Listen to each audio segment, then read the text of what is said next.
सबसे पहले मेरी आवाज जहां तक पहुंच रही है, न्याय के इस आरंभ में पधारे सभी आदरणीय बुजुर्गों का, नौजवान साथियों का, माताओं बहनों का, मजदूर भाइयों का, दुकानदार साथियों का, नौकरी करने वाले, बिजनेस करने वाले, खून पसीने की कमाई से भरण पोषण करने वाले दिल्ली की आप तमाम आदरणीय नागरिकों का और मतदाताओं का बहुत बहुत स्वागत करता हूं। उनका हार्दिक अभिनंदन। साथियों, सबसे पहले तो मैं आपको दिल की गहराइयों से आप सब जो इस न्याय के आरंभ में शामिल हुए हैं उनको धन्यवाद देते हुए एक आश्वासन देता हूं। जब हम कहते हैं कि ये न्याय का आरंभ है, तो ये आरंभ तब तक अंजाम पर नहीं पहुंचेगा जब तक हम अन्याय को हरा नहीं देते हैं, अन्याय को पराजित नहीं कर देते हैं। इसीलिए आप सबसे मैं कहना चाहता हूं, ये तो बस शुरुआत है। एक नेता है देश में, कहते हैं कि टेलर दिखाएंगे, साहेब हम आपको असली सिनेमा दिखाएंगे, हम आपको असली सिनेमा दिखाएंगे, हम आपको असली सिनेमा दिखाएंगे, क्योंकि मेरा नाम कन्हैया है और भगवान श्री कृष्ण का जन्म जेल में हुआ था। आपने हमको जेल में डाला।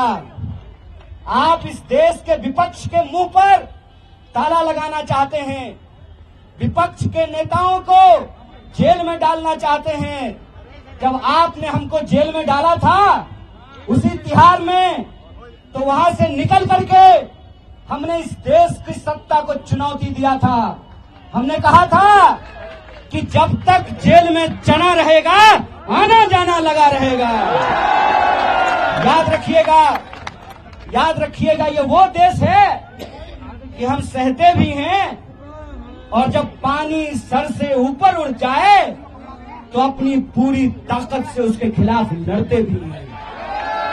ये याद रखिएगा कि जब जब इस देश में सत्ता अहंकारी होती है, जब जब इस देश में पाप बढ़ता है, जब जब इस देश में अत्याचार बढ़ता है, तब तब उस अत्याचार के खिलाफ न्याय का एक आरंभ होता है, न्याय की एक लड़ाई की शुरुआत होती है। और एक बार कन्हैया कुमार आपका फोटो आ गया। और एक बात मैं आप सबसे कहना चाहता हूं कि धर्म का क्या मतलब होता है। धर्म का मतलब होता है निर्बल को शक्ति देना। धर्म का मतलब होता है सत्य के साथ खड़ा होना। कृष्ण जेल में पैदा हुए, चाहते तो सत्ता की तानाशाही के सामने झुक करके मामा कंस के दरबार में अपने लिए एक सीट पक्की कर लेते हैं। लेकिन भगवान प्रभु श्री कृष्ण ने कंस के दरबार में जाना स्वीकार नहीं किया, गोकुल वासियों का गाय चराना स्वीकार किया। इसीलिए आज जब मैं आपके बीच खड़ा हूं, ये इतिहास का एक शानदार संयोग है। इतिहास का शानदार संयोग ये है कि इस देश के प्रधानमंत्री जी ने एक आदरणीय महिला को, मैं हर महिला का दिल से सम्मान करता हूं, देश के प्रधानमंत्री जी ने इस देश की एक आदरणीय महिला के गले में मंगलसूत्र डाला। उस महिला का नाम यशोदा है और मेरा नाम कन्हैया है। ये याद रखिएगा कि इतिहास का संयोग है कि हम गंगा किनारे पैदा हुए, हमारी जन्मभूमि गंगा के किनारे है और आज हमारी कर्मभूमि यमुना का किनारा बन रहा है। और हम किताबों में पढ़ा करते थे कि यह कदम का पेड़ अगर माँ होता यमुना तीरे, मैं भी उस पर बैठ कन्हैया बनता धीरे धीरे। आज आप तमाम लोगों के सामने किसी एक व्यक्ति को सांसद बनाने का सवाल नहीं। आज आप तमाम लोगों के सामने किसी एक व्यक्ति को प्रधानमंत्री बनाने का सवाल नहीं है।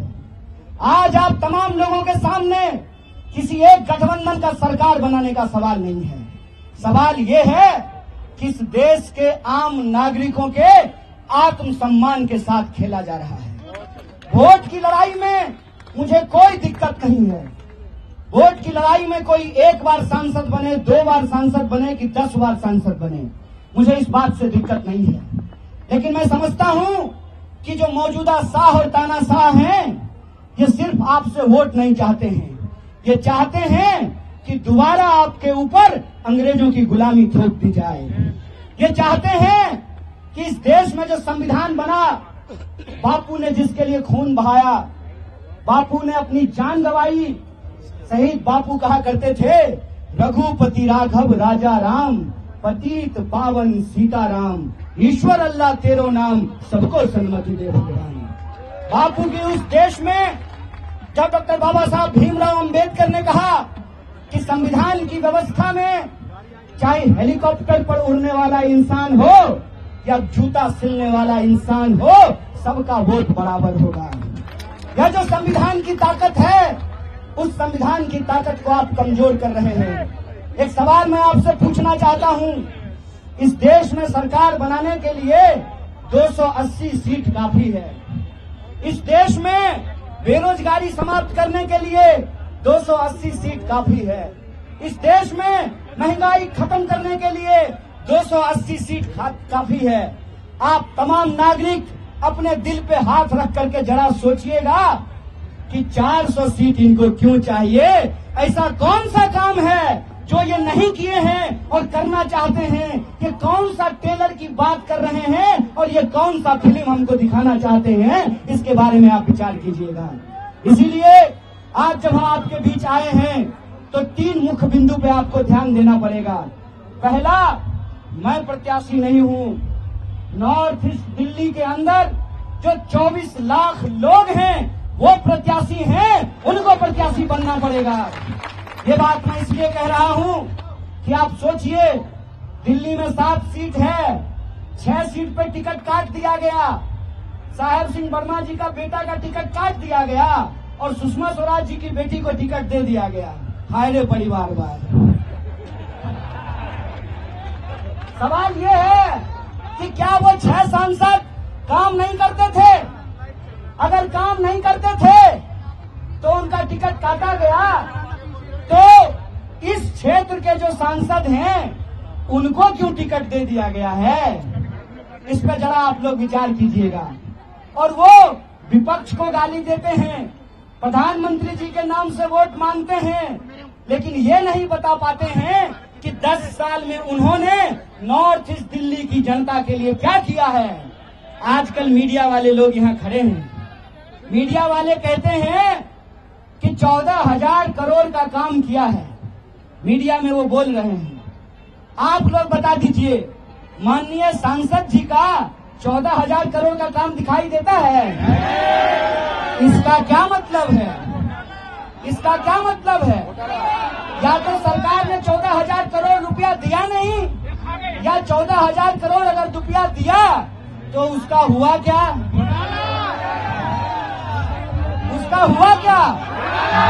तो जब वोट मांगने आएंगे तो माननीय सांसद से पूछिएगा, सांसद जी बताइए 14,000 करोड़ में कितना जीरो होता है? क्योंकि 10 साल में तो आपने सिर्फ जीरो ही दिया है। और दूसरी बात, ये आपके आत्मसम्मान की लड़ाई है।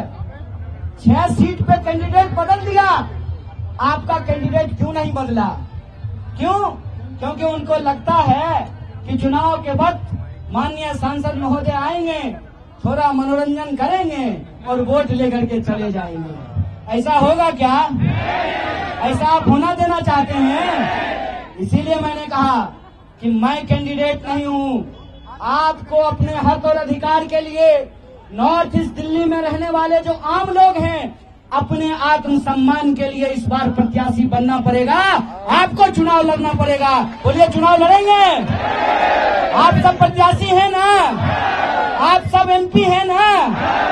तो अभी एक मीडिया वाले पूछ रहे थे कि कुछ नेता नाराज हैं। नेता नाराज हो जाए तो हो जाए मैडम, जनता नहीं नाराज होना चाहिए। और जनता जिससे नाराज हो जाती है ना, कितना भी सेटिंग गेटिंग कर लीजिए, ऐसा परसेंटेज बढ़ाएंगे ना नॉर्थ ईस्ट दिल्ली के लोग कि सब सेटिंग घर में ही रखा रह जाएगा। और आखिरी बात ये कि मेरी कहानी और आपकी कहानी बहुत अलग नहीं है। जब मैं पहली बार दिल्ली में सांसद का प्रत्याशी बना कांग्रेस पार्टी की ओर से, इंडिया अलायंस की ओर से, तो सबसे पहली प्रतिक्रिया आई कि मैं बाहरी आदमी हूं। बोलिए, बिहारी आदमी को बाहरी कहना ही कोई नया बात है? बिहारी को तो बाहरी कहते हैं ना जी। लेकिन याद रखिएगा कि बिहारी जिसको आप बाहरी कहते हैं, वो अगर आता नहीं तो आपका रोड नहीं साफ हो पाता, आप टेम्पू पे नहीं चढ़ पाते, आपकी सड़कें नहीं बनती, आपका बिल्डिंग नहीं बनता। और हम खाली मजदूरी नहीं करते हैं, हम गृह मंत्रालय जहाँ जय शाह के पप्पा बैठते हैं वहाँ सेक्रेटरी भी बनते हैं। और ये इस देश के संविधान की ताकत है कि एक आंगनबाड़ी का बच्चा भी पीएचडी करके ऑल इंडिया रैंक 1 ला करके अपने नाम में शान से डॉक्टर कन्हैया कुमार लगा सकता है। ये इस देश के संविधान की ताकत है। इसीलिए मैं आप सबसे ये अपील करता हूं, आप जानते हैं कि नॉर्थ ईस्ट दिल्ली में 10 विधानसभा है और हमारे पास कोई साधन संसाधन नहीं है। हमने जो है कोई दवा बनाने वाली बेईमान कंपनी से इलेक्टोरल बॉन्ड से चंदा नहीं लिया है। हमारी तो पार्टी का खाता भी सीज कर दिया गया है और कोई विरासत तो हमारे पास है नहीं। कोई हम गृह मंत्री हैं कि हमारा बेटा बीसीसीआई का सेक्रेटरी बन जाएगा? ना हमारे बाबूजी गृह मंत्री हैं, हमारी माताजी तो आंगनबाड़ी में काम करती हैं।